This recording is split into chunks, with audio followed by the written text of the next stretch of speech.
Fala galera, tudo beleza? Meu nome é André e hoje eu queria falar um pouquinho sobre as últimas coisas que eu tive que fazer no Brasil antes de vir para os Estados Unidos e as primeiras coisas que eu tive que fazer quando cheguei aqui. Se você tem interesse em saber mais sobre trabalho remoto, sobre mudança para os Estados Unidos, a vida aqui, como é o processo e tudo mais, já se inscreve aí no canal que tem bastante conteúdo sobre esses assuntos. Quais foram então as coisas que eu e minha esposa tivemos que fazer antes de vir para cá, quando a gente ainda estava no Brasil? Bom, um mês antes ou até mais ainda, a gente começou a fazer uma lista enorme e aos pouquinhos a gente foi preenchendo cada uma delas. No vídeo anterior eu falei sobre a mudança em si, então hoje eu vou deixar esse tópico de lado, mas qualquer coisa, clica aqui em cima se você quiser saber sobre a mudança em si. Eu vou falar um pouquinho de outros tópicos. Com relação então à conta bancária, o que foi que a gente fez? Eu fui até o banco e conversei com o meu gerente e eu pretendia deixar minha conta aberta lá, mas eu não queria ter que pagar mês a mês ou anuidade ou qualquer coisa assim. E eu conversei com ele sobre manter a minha conta num estado de conta mínima, que é o que ele chamou. Esse estado de conta mínima significa que a minha conta ainda está aberta, ela está aberta até hoje, mas eu não pago nenhum tipo de mensalidade ou anuidade. Simplesmente eu tenho essa conta lá, se por acaso eu precisar transferir dinheiro para alguém precisar de transferir dinheiro para mim, eu posso fazer isso. Inclusive ainda tem um pouquinho de dinheiro lá, algumas coisas a gente teve que manter pagando por um tempo, depois então finalmente conseguimos cancelar, mas essa conta ainda está lá. Eu acho que é importante manter isso, porque mesmo você estando aqui, você ainda tem laços com pessoas, você ainda tem às vezes algum tipo de conta pendente, alguma coisa, não a conta bancária, mas a conta de qualquer serviço ou algo assim que você precisou manter, então é interessante ter essa conta lá. Além da conta corrente em si, nós também mantivemos um cartão de crédito por um tempo lá. Por que isso? Quando a gente chegou aqui nos Estados Unidos, a gente ainda não tinha uma conta bancária, muito menos tinha um cartão de crédito. Eu não tinha crédito em si perante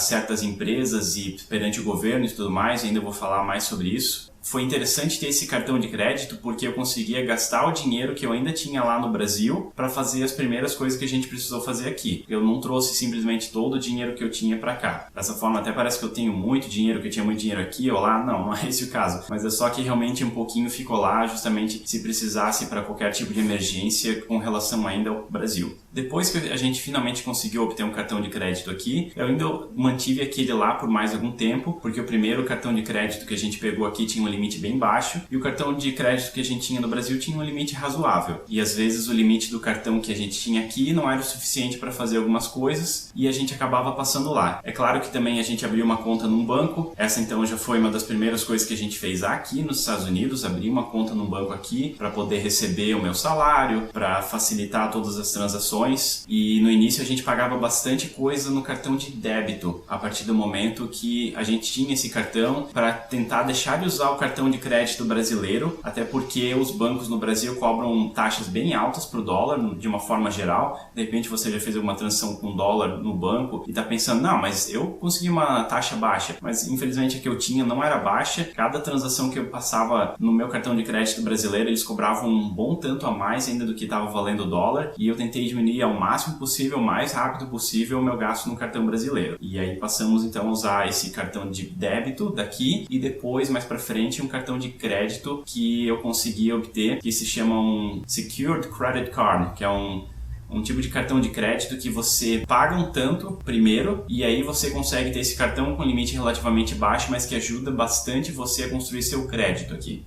Agora, tirando a parte de banco em si, mas ainda falando sobre contas, uma coisa que a gente teve que correr atrás foi cancelar, ou pelo menos transferir para o nome de outra pessoa, conta de luz, água, telefone, internet, TV a cabo. Tudo isso a gente teve que cancelar, transferir e tudo mais. Algumas até eu não consegui cancelar imediatamente e depois eu acabei pedindo para minha mãe fazer isso para mim. Obrigado, mãe, por toda a ajuda. E isso leva a outro tópico, que seria o quê? Você deixar no Brasil uma procuração no nome de alguém que você confia. Afinal de contas, às vezes é difícil você conseguir resolver todas as coisas que você precisa resolver a tempo. Ah, mas você sabia já muito antes que ia vir para cá, então como é que não deu tempo? Bom, nem sempre as coisas ocorrem como a gente quer, então infelizmente nem todas as coisas que eu quis fazer eu consegui, e daí foi muito útil então ter essa procuração, que como eu comentei, algumas coisas eu pedi para minha mãe, a gente deixou uma também também com os pais da minha esposa. Os pais dela também ajudaram a gente a resolver alguns problemas, obrigado também. Então eu acho bem importante você procurar alguém que possa fazer isso por você. Geralmente de preferência família, né? Mas se você não tem alguém da família para deixar e tudo mais, então tenta algum amigo, alguma coisa. Se não tiver jeito, se não tem ninguém que você pode confiar plenamente, porque eu deixei uma procuração de poderes plenos, e isso dá muito poder para a pessoa no seu nome, então é uma coisa perigosa se for uma pessoa que você não confia. Se não tiver ninguém que você pode confiar, infelizmente não vai dar para deixar essa procuração, mas se tiver alguém, é bastante aconselhado. Outra coisa que ficou pendente enquanto a gente ainda estava lá foi o nosso carro. A gente tinha um carro e a gente deixou perto do último momento para tentar vender ele, porque a gente precisava dele para ir para um lado para o outro, e infelizmente a gente não conseguiu vender a tempo. Sabe como é? Às vezes não é fácil conseguir vender um carro. E esse foi outro ponto onde a nossa família ajudou a gente bastante a anunciar, a correr atrás disso, vender. É sempre bom ter com quem contar na hora que você está fazendo uma mudança grande dessa. Aí se você por acaso está num lugar que você comprou uma casa, um apartamento, também tem que pensar em vender esse imóvel, que geralmente vender um imóvel é ainda mais difícil do que vender um carro. E se você está em algum lugar alugado, como era o nosso caso, lembra de no mínimo um mês antes começar a organizar tudo, pintar as paredes, dependendo do seu contrato, e deixar tudo organizadinho para no último dia poder fechar a porta, sair e não precisar mais olhar para trás. Infelizmente o lugar onde a gente estava, o dono decidiu complicar com algumas coisas que estavam fora do contrato, algumas coisas que a gente tinha combinado, algumas coisas que já estavam quebradas desde que a gente chegou e que eu avisei ele e tudo mais, mas são coisas da vida, né? Vai depender muito da pessoa que é dona do imóvel onde você... Isso vai depender muito do imóvel onde você está, do dono, se ele vai ficar cheio de problema com picuinha ou não, mas esse foi o nosso caso, infelizmente.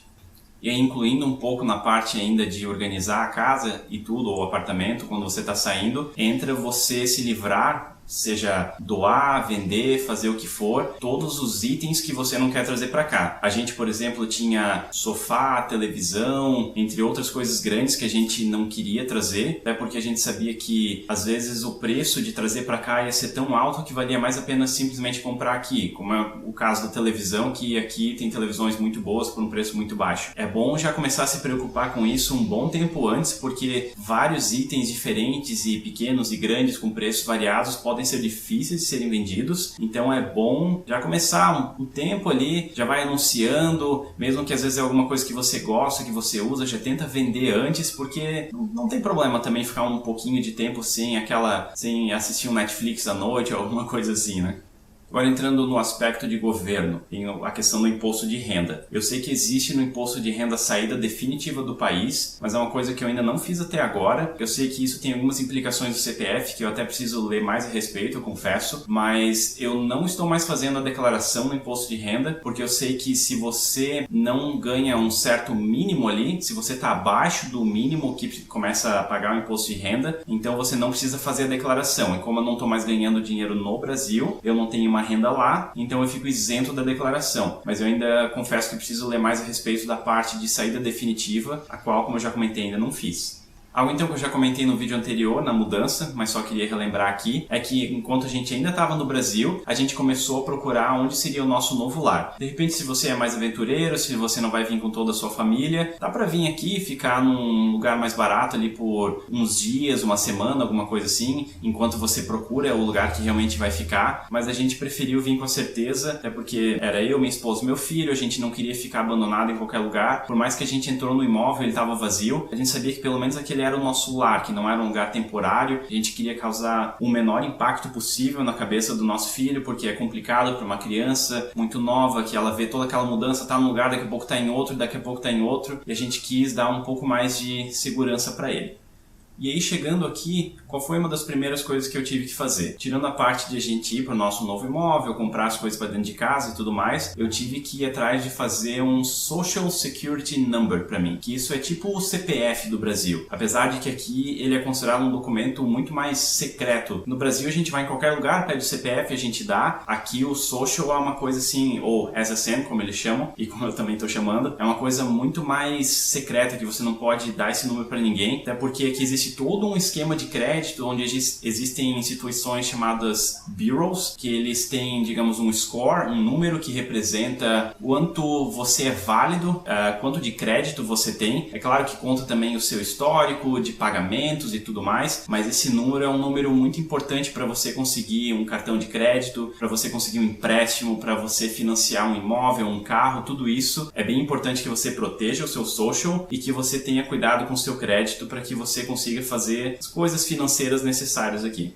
Logo em seguida, a gente estava usando a princípio a nossa carteira de motorista brasileira aqui, mas a gente queria ter uma carteira de motorista emitida aqui para garantir que nunca teria nenhum problema, e a gente foi então até o órgão responsável pelo trânsito e eu fiz para mim o meu documento de identificação de Illinois e fiz a minha carteira de motorista. E a minha esposa, que não tem um visto realmente de trabalho, ela não pode fazer uma carteira de identificação, mas ela pôde fazer uma carteira de motorista. Então agora ela tem uma carteira de motorista de Illinois, apesar de não ter o documento de identificação. Por que ela não pode fazer esse documento? Precisa ter um Social Security Number para conseguir fazer um documento de identificação. Enquanto você não tiver, você pode apenas ter uma carteira de motorista que está escrito em cima dela que não é um documento de identificação, infelizmente. Eu falei sobre o imposto de renda brasileiro, mas também existe o imposto de renda aqui. Quando chegou a época do ano de fazer a declaração do imposto de renda, eu queria colocar o meu filho e a minha esposa nesse documento para mostrar que eles são meus dependentes, que daí dá um desconto, e eu não consegui colocar imediatamente porque eles precisam ter algum documento que identifique eles. Esse documento, como eles não podem ter um SSN, teve que ser um chamado ITIN, I-T-I-N. Esse documento é equivalente ao Social. Eu tô vendo aqui que cada vez eu tô chamando de um jeito diferente, né? Social Security Number, SSN, Social, enfim, né?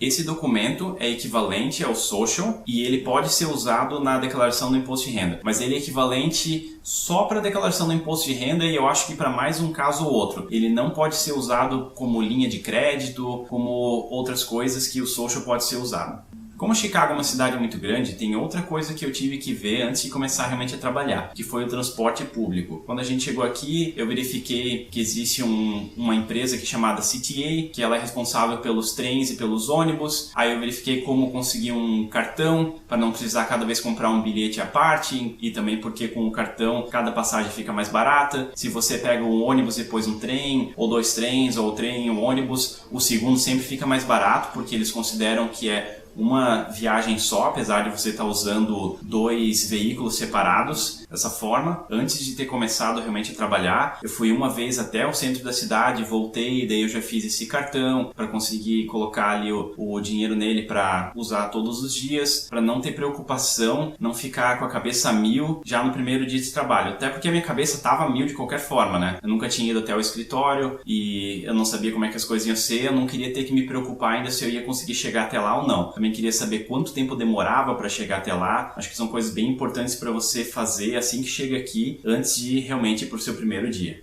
O último ponto agora que eu queria comentar é que se você tem algum bichinho de estimação, é outra coisa que exige um bom planejamento, porque é um processo um pouquinho complicado. Deixa um comentário aí se você quer que eu faça um vídeo sobre isso, porque eu não quero me estender muito nesse aqui, mas eu digo que a gente conseguiu trazer o nosso bichinho só um ano depois.